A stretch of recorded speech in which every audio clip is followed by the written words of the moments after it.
everybody. So yeah, hi, I am Chipzel, and this talk is titled, Tell Me What to Feel. I'm here, and I have been in the video games industry for over 13 years. I'm exhausted, I'm not gonna lie. Prior to that, I was releasing music solo and traveling and playing shows all over the world since I was 17 years old. I've been making chiptune music with a Game Boy since I was 16. And I actually learned to compose, to make music on a Game Boy. The first game that I ever was a part of was Super Hexagon. And no pressure, but Super Hexagon had incredible success.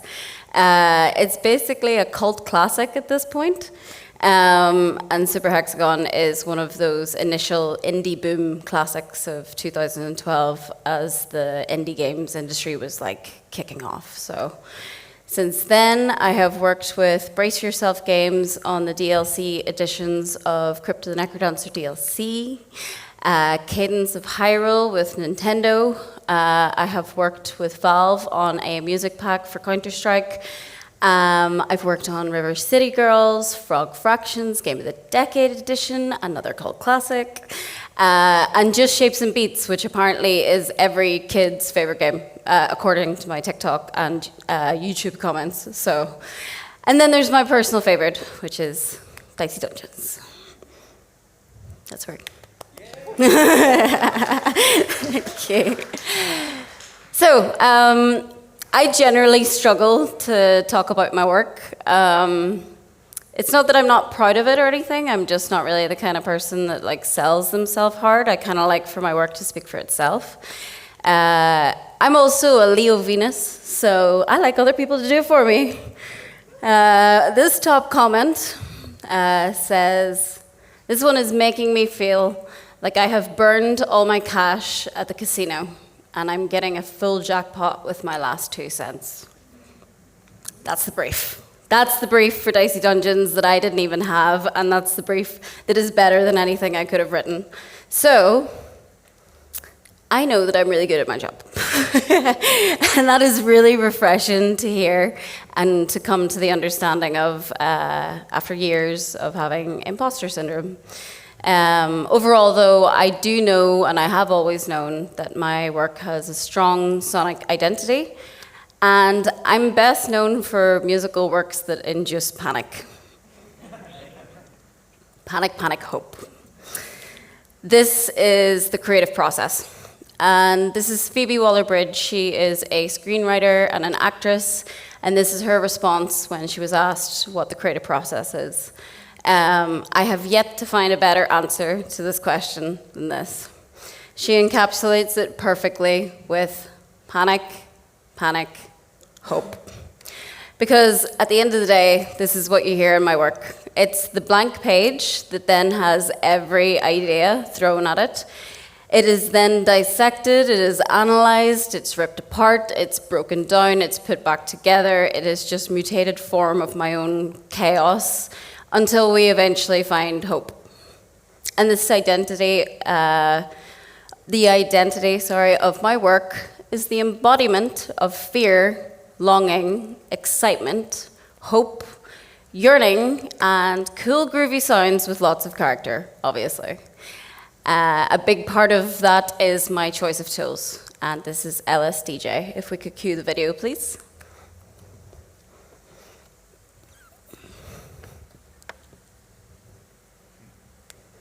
Any minute now.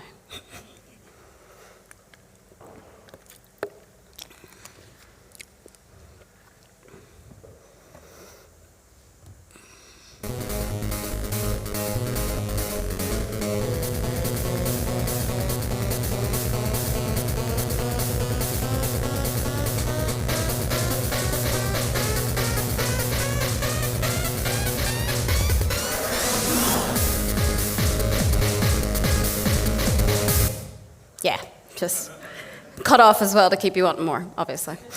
And that's my track, Shaman, which is on Bandcamp. Go and buy it, obviously. And that was LSDJ.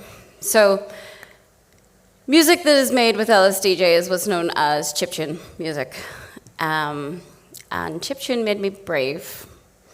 What is chiptune? Well, chiptune is an online movement of people that make music and art with retro consoles. The ethos centers around creating within the limitations of the machine and pushing constraints. As a movement, it shares DNA with any scene that is born from limitation and defiance.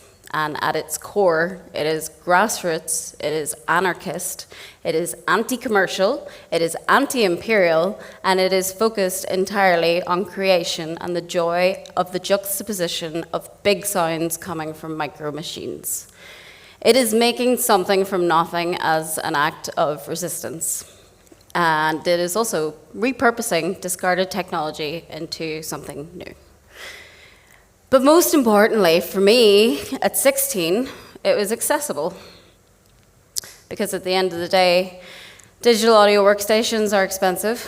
Ableton, Logic, Fruity Loops, whatever you want to use, not super accessible, really. And kind of clunky whenever I actually got around to using them.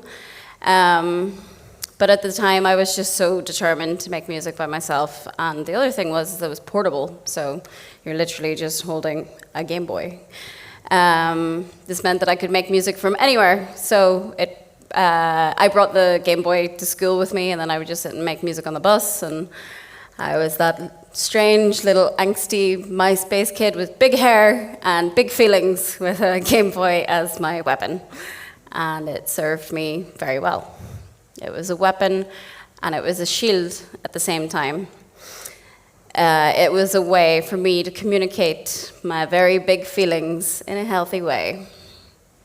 It allowed me to see the world and to travel, to meet like-minded people, which made me feel seen, and it made me feel very safe. It shaped my late teen years into something that was a lot more hopeful, and it motivated me to stay curious, to keep learning, and to seek out things and people that inspired me.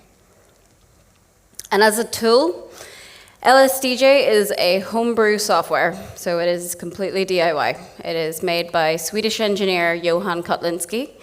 There is a learning curve, but it's mostly just wrapping your head around the button presses. At the end of the day, you're working with D-pad, B&A, select and start, and that's all you have to make the music. As a workflow, it is incredibly efficient in its design, despite its limitations, because it allows for a synergy with the machine, with the Game Boy, and it's like, it feels very personal, like just this, while you're like making something, it's very, it has a good synergy. I don't know how else to describe it. And I think that that's really vital to the creative process, because that allows you to enter that flow state that we all talk about.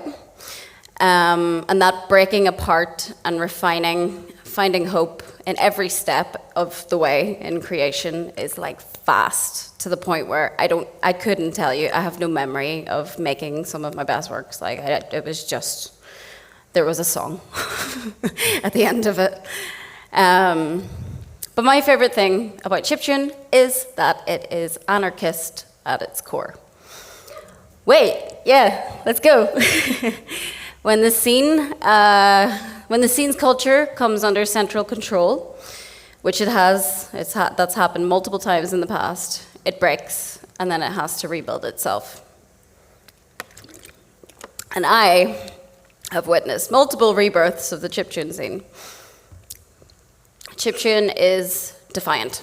It doesn't respect authoritative figures, but the people continue to create anyway, regardless.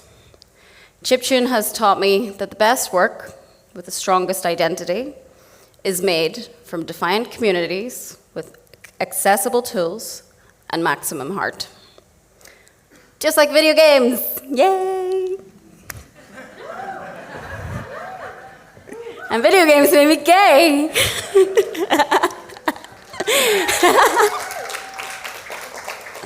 Where's the person that comes out with the applause sign? Yeah. The video games community as a collective cares deeply about self-expression. I think that's very clear. Most successful indie games have a strong identity because of that self-expression and the safety that the community provides, which allows all of us to feel and make things. That safety in the community and that collective joy for self-expression is what gave me the courage to come out at 28, even though the signs were there.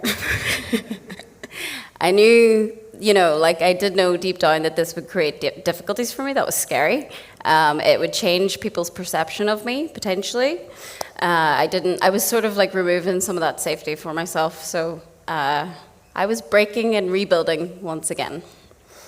What I didn't expect, though, was to understand myself so much better through my work, through coming out.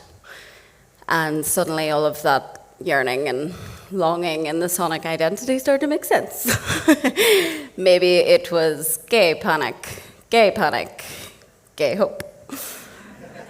I've been in the industry long enough to have witnessed the fight for that self-expression, and it's very important. And for the video games industry to be a safe space for everyone. We have fought hard to prove that video games are art. And through it, indie games have revolutionized how we view successful games. I've also been in the industry long enough to see those voices be shut down and silenced, or at least attempted to. The video games industry was notoriously active on Twitter until 2022, RIP. We had a community online that was accessible. We had our town square, and it allowed everybody to be a part of the conversation. It kept us in check. It gave us a support network. And even while games events like GDC were completely inaccessible because they are pricing people out of the industry, you could connect with people on Twitter, and it was great. Obviously, it wasn't perfect. And let's be real, it was a bit of a hole, but it was our hole. It was a space where we connected, we fought with each other, we shared our work, and we got a sense of everyone in order to find our people. Who is it that shares our values? Who was engaged in what we were doing? Who could we meld with and maybe work with and make something beautiful together? Through discourse and critical analysis on a daily basis, we could call out bad faith actors, usually with humor as well, which was the strongest unifier. Unfortunately, we all witnessed the forced breakage of that community under central control. I won't even mention his name. And the purchase and demise of the public square. So, the land grab and takeover of Twitter is just another example of communities breaking under central control and authority. We're seeing this with Meta as well, blocking communities and trying to silence them. It is the removal and erasure of safe spaces for people who need it. And it feels like right now there is a very strong incentive to remove safety and keep people in a constant state of fear and confusion. It is the attempt to silence and replace cultures that are loud, defiant, critical, and relentlessly creative. So, behind this alias of Chipzel, my name is Niamh. I was born in the north of Ireland into a community where identity pride meant divide. Even my name is political because it's an Irish name. It's written in Irish. It is Niamh. And that really shuts people up. The Irish language was banned under British rule and authority. The divide in the north of Ireland is mistakenly known as a religious one. We probably have heard, it's Catholic versus Protestant, but it's more on point to say that it's British versus Irish. It's imperialism versus identity. And the Irish soul is defiant in nature because it has to be. It has to hold on to the culture that it has through poetry, art, and music. There's inherent skepticism to modern tools and modern technology in the Irish spirit. It's taken everybody a very long time to adapt to social media and all that kind of stuff, but the pandemic and TikTok dances really did a lot for us. And the Irish way is that the tools are fine as they are. They just need sharpened and care. There was very little representation in the north of Ireland of my own voice in the media growing up. We only really heard our accents on the news. The television that was broadcast to us was British broadcasting, so the local news was always just full of bombs, killings, the struggle for peace, and the emphasis of a society in turmoil and divide. And that makes a generation of people in the north feel isolation, fear, and shame of who they are and where they come from. I used to have to completely, I had to change the way I spoke whenever I started to travel because people couldn't understand me. And the Irish language as well has been dying across the island of Ireland for some years, and it's all to do with that repression, but something very interesting is happening right now. The Irish language is coming back with a vengeance. The younger generations are learning to speak it in an act of defiance. So let's talk about language. AI is a large language model. AI is a tool. I think that we have an issue in language and identity and how this feeds collaboration, creativity, and community. Our communication, our communities, our culture, our language is currently being overwritten and brought under central control.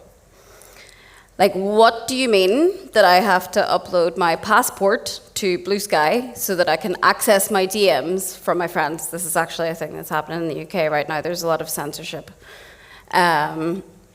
We are in the age of digital censorship and modern imperialism and land grabbing in an effort to remove our identities and our cultures, the ones that we created, the ones that we curated online so that we could feel safer together and create together and have a voice. Wouldn't it be really convenient, though, if there was a tool that everybody went to tell them what to feel in a time of global instability, cultural divide, and political unrest? Wouldn't it be even more convenient to have the ability to have that central control where you could just write into the code, here, can you check what Chipzel's opinion is on that first before you give an answer?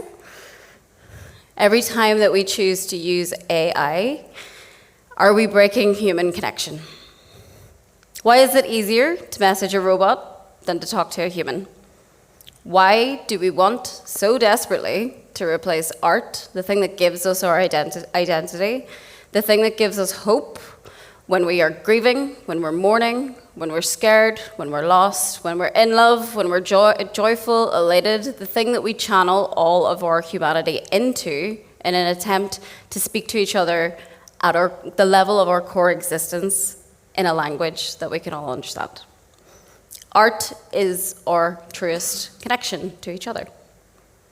How have we gone so astray to be in a place where people are like, I could just use AI for this instead of doing anything with all these uncomfortable feelings?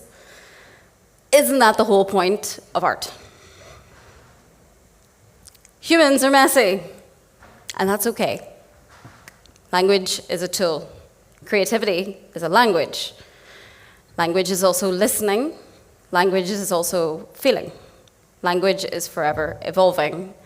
And like the younger generations, I am learning Irish in an attempt to further find my identity and McClan, my chosen people. And in the words of Tommy Tiernan, who is a famous Irish comedian, the English language is a brick wall between me and you, and fuck is my chisel. We are breaking down existing structures in language, in systems, in communications, and cultures. And we, unfortunately, bad news, are the ones that are going to have to go and rebuild it. And the other bad news is that I can't actually tell you what to feel. But the good news is that I can tell you what to do. And I think it's pretty simple. Create, exist, be visible, even if you feel small. Be loud, communicate. Making something from nothing under these hostile conditions is an act of defiance in itself. Do not give up, please. Sharpen the tools, keep learning, keep connecting, keep learning from each other, And remember that perfection does not create a strong identity in your work. Be messy. It's fine. It's okay. The greatest thinkers and makers are all a little bit delusional. And we need to be delusionally optimistic for this to work. We need to collectively find hope in the panic.